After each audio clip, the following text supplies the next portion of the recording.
Shalom saudara, kita berjumpa kembali dalam Renungan Harian GPK Pangkal Pinang edisi Senin 6 Juni 2022. Saudara, di bulan Juni ini saya akan membahas sebuah seri yang berkaitan dengan tema bulanan gereja kita. Di bulan ini kita membahas tentang apakah benar kita diselamatkan. Dan dalam Renungan Harian setiap Senin saya akan membahas teks-teks firman Tuhan yang berkenaan dengan doktrin keselamatan. Tentu saja lewat renungan ini saya tidak hanya mengulangi apa yang sudah kita ketahui tentang keselamatan, tapi saya berusaha untuk memperkaya, memperdalam pemahaman kita dari teks-teks yang berbicara tentang keselamatan. Dan pada episode pertama ini saya akan membahas yang saya beri judul kehidupan kekristenan saya nampak biasa saja, apakah saya benar-benar belum diselamatkan. Sebelumnya mari kita berdoa. Tuhan, kami bersyukur karena Engkau menyelamatkan kami di dalam segala kondisi kami. Engkau ingin menebus kami dan menyelamatkan kami.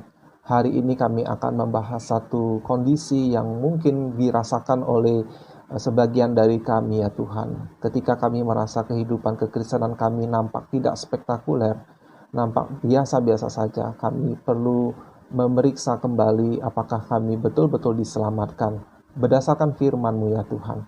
Pakai hamba-Mu untuk boleh menjelaskannya. Gunakanlah waktu ini Tuhan untuk kami bisa memperteguh iman kami di dalam Engkau. Di dalam nama Tuhan Yesus kami berdoa dan memohon. Amin. Nah saudara, kalau kita melihat bagaimana gereja pada umumnya lebih sering untuk menceritakan, untuk membagikan pengalaman pertobatan orang yang nampak spektakuler ya, nampak dramatis. Seseorang yang dulunya penzina, mungkin berselingkuh, tetapi kemudian bertobat. Atau seseorang yang dahulunya alkoholik, suka minum-minum, suka hidupnya tidak jelas, lalu kemudian bertobat. Atau orang yang dulunya sering bermain dengan ilmu-ilmu hitam, lalu kemudian bertobat. Atau orang yang dulunya belum percaya, lalu sakit, lalu tidak bisa sembuh, tetapi kemudian setelah dia bertobat, dia mencari Tuhan dan dia mengalami mujizat. Nah, cerita-cerita spektakuler ini tentu lebih sering kita dengar dipromosikan oleh gereja-gereja ya pada umumnya. Dan ini menimbulkan pertanyaan, bagaimana dengan orang-orang Kristen yang nampak kisah hidupnya biasa-biasa saja? Apakah sukacita Tuhan, sukacita surga itu lebih besar kepada orang-orang yang seperti yang saya ceritakan tadi? Sedangkan kepada orang-orang yang nampak baik-baik saja, yang tidak ada pertobatan yang spektakuler, tidak ada dosa spektakuler yang dia lakukan, yang kemudian dia tinggalkan, apakah sukacita terhadap keselamatan mereka itu tidak lebih besar? Dan mungkin menimbulkan keraguan apakah kita, orang-orang Kristen yang biasa-biasa itu, benarkah saya sudah diselamatkan? Dan inilah yang ingin saya bahas. Nah, Bapak Ibu Saudara sekalian, kalau kita membaca di dalam Injil Lukas pasal 15, kesan seperti yang tadi saya ceritakan, kesannya memang seperti itu ya. Kenapa? Karena di Lukas pasal 15, Tuhan Yesus itu memberikan 3 perumpamaan. Yang pertama adalah perumpamaan tentang gembala yang memiliki 100 ekor domba. Jikalau ia kehilangan seekor di antaranya, pasti gembala itu meninggalkan yang 99 di padang gurun dan pergi mencari yang sesat itu sampai ia menemukan. Lalu dikatakan di ayat 5, Lukas 15 ayat 5, dan kalau ia telah menemukan, ia meletakkannya di atas bahunya dengan gembira. Dan setibanya di rumah, ia memanggil sahabat-sahabat dan tetangga-tetangga serta berkata pada mereka, bersukacitalah bersama-sama dengan aku, sebab dombaku yang hilang itu telah kutemukan. Aku berkata kepadamu, demikian juga akan ada sukacita di surga karena satu orang berdosa yang bertobat, lebih daripada sukacita karena 99 orang benar yang tidak memerlukan pertobatan. Jadi di sini seolah-olah Yesus berkata ada lebih besar sukacita di surga karena satu orang bertobat daripada 99 orang yang tidak memerlukan pertobatan. Jadi kalau kita membaca ayat ini, kita mendapat kesan bahwa oh iya, ternyata sukacita Tuhan, sukacita surga itu Lebih besar kalau ada orang yang berdosa, yang tersesat, yang bertobat. Sedangkan yang 99, biasa-biasa saja. Apakah seperti itu? Nah, kita jangan cepat-cepat mengambil kesimpulan, Bapak Ibu Saudara sekalian. Di perumpamaan yang kedua, Yesus berkata, perempuan manakah yang mempunyai 10 dirham dan jika ia kehilangan satu di antaranya, tidak menyalakan pelita dan menyapu rumah serta mencarinya dengan cermat sampai ia menemukannya. Dan kalau ia telah menemukannya, ia memanggil sahabat-sahabat dan tetangga-tetangganya serta berkata, bersukacitalah bersama-sama dengan aku sebab dirhamku yang hilang itu telah ketemukan. Aku berkata kepadamu, demikian juga akan ada sukacita pada malaikat-malaikat Allah karena satu orang berdosa yang bertobat. Jadi perumpamaan kedua sekali lagi seakan-akan memberi penekanan kalau ada satu orang bertobat, maka sukacita surga itu besar. Sedangkan untuk 9 yang lain, 9 dirham yang tidak hilang, maka ya tidak ada pesta untuk mereka, tidak ada sukacita untuk mereka karena mereka tidak pernah hilang. Sekali lagi, apakah benar seperti itu?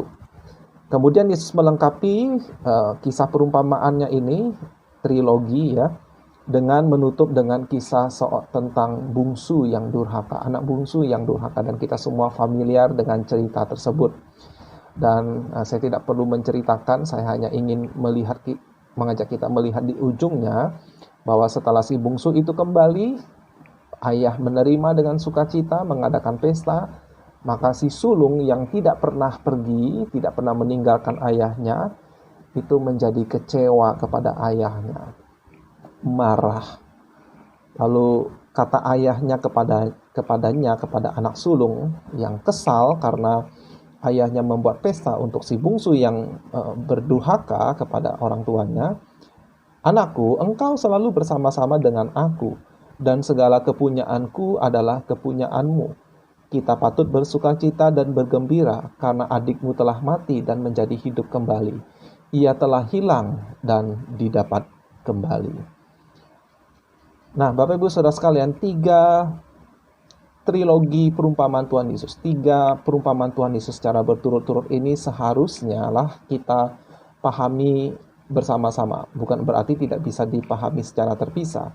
Tapi sebetulnya ini adalah satu seri, satu rangkaian. Barulah kita bisa memahami dengan lebih utuh tiap-tiap dari perumpamaan itu. Dan apa konteksnya? Konteks Yesus menceritakan perumpamaan 3 ini adalah ayat 1, para pemungut cukai dan orang-orang berdosa biasanya datang kepada Yesus untuk mendengarkan dia. Ayat 2, maka bersungut-sungutlah orang-orang Farisi dan ahli-ahli Taurat, katanya, ia menerima orang-orang berdosa dan makan bersama-sama dengan mereka. Lalu Yesus mengatakan perumpamaan ini kepada mereka. Yesus menceritakan 3 perumpamaan tadi. Jadi 3 perumpamaan tadi sebetulnya untuk orang Farisi, ahli Taurat, yang tidak suka kepada Yesus, sinis kepada Yesus, karena Yesus menerima orang berdosa, pemungut cukai, orang berdosa, yang datang untuk belajar, mendengarkan firman Tuhan dari Tuhan Yesus. Jadi dalam perumpamaan ini, Yesus sebetulnya ingin menegur, ingin menasehati ahli Taurat dan orang Farisi. Jadi penekanan Yesus di perumpamaan pertama, 100 ekor domba, 1 hilang. Gembala mencari yang 1 dan ketika menemukan mengadakan sukacita yang luar biasa, lebih daripada ke-99. Itu sebetulnya ada sindiran. Dan pada faktanya, setiap orang adalah domba yang hilang. Sebetulnya di hadapan Allah tidak ada 99 domba yang tidak memerlukan pertobatan. Kata-kata Yesus itu adalah sebuah sindiran. Akan ada sukacita di surga karena 1 orang berdosa yang bertobat, lebih daripada sukacita karena 99 orang benar yang tidak memerlukan pertobatan. Apalagi kita sebagai orang Kristen yang sudah memahami secara lebih utuh firman Tuhan, karena kitab suci sudah diberikan kepada kita dengan lengkap. Kita memahami bahwa sebetulnya tidak ada orang benar. Tidak ada orang yang tidak memerlukan pertobatan. Tetapi Yesus memakai istilah-istilah ini untuk menyindir ahli-ahli Taurat dan orang Farisi yang yakin mereka adalah orang benar dan mereka tidak memerlukan pertobatan. Yesus bilang, orang pemungut cukai, orang berdosa ini bertobat, ada sukacita yang besar ketimbang terhadap kamu yang merasa diri benar, yang merasa diri tidak memerlukan pertobatan. Perumpamaan tentang 10 dirham yang satu hilang itu pun sama, ya. Kenapa kok kalau kita pikir-pikir, bukankah perilaku perempuan itu tidak masuk akal? 10 dirham hilang satu, cari sampai begitu rupa, sampai segenap hati, segenap tenaga, seluruh rumah disapu, ketemu bikin pesta. Bukankah biaya pestanya lebih besar daripada jumlah uang yang ditemukan kembali? Karena memang cerita ini tidak dimaksudkan untuk masuk akal, melainkan untuk menyindir ahli-ahli Taurat dan orang-orang Farisi yang merasa dirinya tidak terhilang.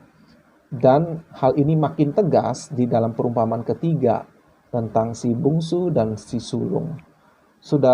Mungkin sudah pernah kita dengar bahwa sebetulnya yang hilang bukan hanya si bungsu, tetapi juga si sulung. Meskipun dia tetap tinggal di rumah, tetapi dia justru terhilang. Dan si sulung ini menunjuk kepada ahli-ahli Taurat, orang-orang Farisi yang merasa diri benar, merasa diri lebih benar dari saudara-saudara yang lain, merasa diri lebih layak dibandingkan orang berdosa lainnya. Dan Tuhan menasihati mereka lewat perumpamaan ini. Nah, jadi Bapak Ibu Saudara sekalian, bagi kita orang-orang Kristen yang mungkin tidak memiliki kisah yang heboh, yang dramatis, mungkin kita sejak kecil mengikut Tuhan lewat sekolah minggu, remaja, dibaptis, kita tidak melakukan dosa-dosa spektakuler.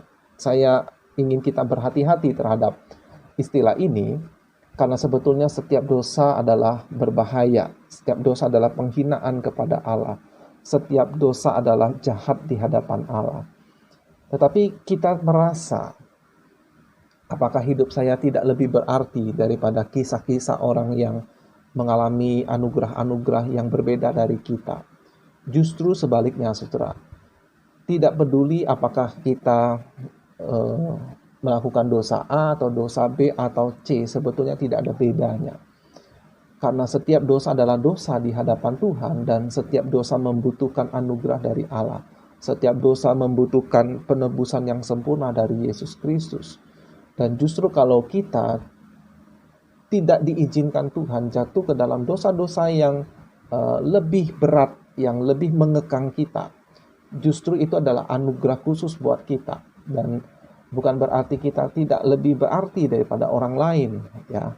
Dan saya rasa gereja juga perlu untuk memperhatikan hal ini, tidak hanya menyoroti orang-orang yang kisah pertobatannya spektakuler, melainkan juga kita perlu menghargai anugerah Tuhan di dalam hidup semua orang percaya.